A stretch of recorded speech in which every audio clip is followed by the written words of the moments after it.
Muna niyan, isudan nun ko, wala naging pagka, ano ba?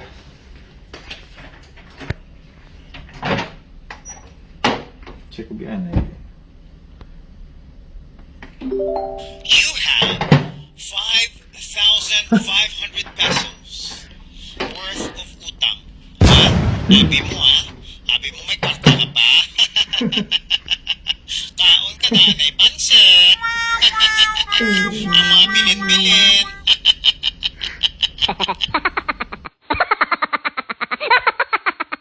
Yo mga kalinte, don't forget to follow me also sa akong nga other social media nga account sa aton nga channel dra sa YouTube, Kalinti by TBON, at the same time sa akong nga Instagram, same name kag sa aton nga TikTok. Salamat gid sa inyo nga suporta pero sa akon. Dako gid ako nga pasalamatan sa inyo. Grateful gid ko sa each and every one sa inyo. Thank you gid. Hope to see you there. Peace.